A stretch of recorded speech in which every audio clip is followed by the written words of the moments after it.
I have my dad here to answer this question. What is the difference between the Torah, the Tanakh, and the Old Testament? The Torah is what we call the 5 books of Moses. It's the divine revelation to Moses that he wrote down of our Torah, with the history starting with creation all the way through the death of Moses. The last tiny bit of the Torah was written down by his student Joshua, who then took over and led the Jews into Israel. From that point forward, we have what is called Nach, the Nevi'im, the different, it was not just prophets or not just leaders, but it was judges and others who took charge. And so we have the Nevi'im and the Kesuvim, which are the writings. So we have all these different books, starting with Joshua, Judges, the book of Samuel, the book of Kings, Malachim. We then go into the different prophets.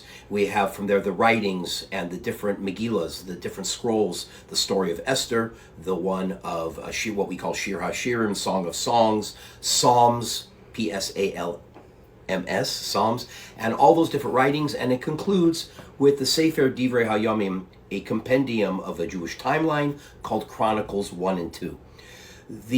Our belief is that the Torah was from God's mouth to the ear of Moses and then to his quill as he wrote it down. The rest of the books are divinely inspired, but they're not books from which we derive Jewish law.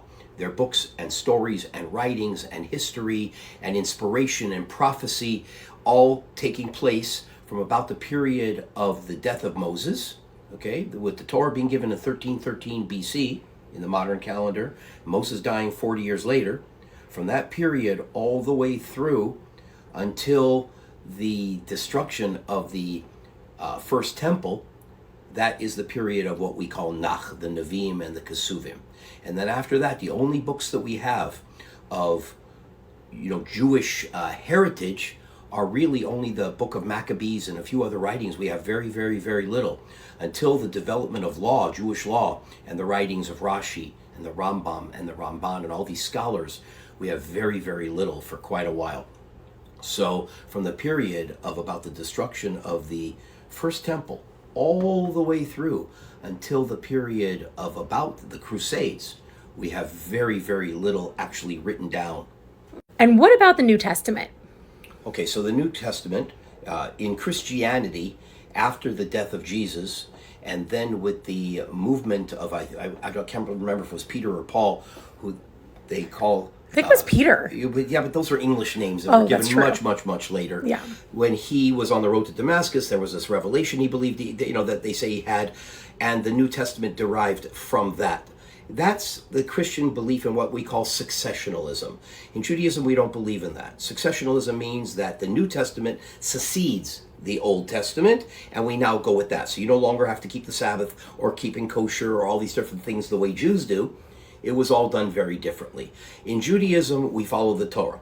And at the end of the Torah, in the final book, we're told that people will come along and they will do miracles and they will do things and they will tell you, see, look at what we've done and you should follow us, and we're not to follow them. Even if the miracles they do come to be and they are true, we are not to follow them. So in Judaism, we don't.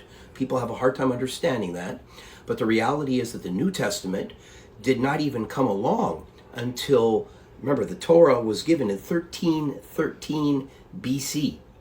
The Christianity didn't begin until the death of Jesus, which is around the period of the destruction of the first temple, just before. So we're talking around 1300 plus years later, okay? And then people also forget that the Muslims and their religion of Islam didn't even come along for another 600 plus years after that. So Judaism comes way before it, and we don't believe in the concept of successionalism.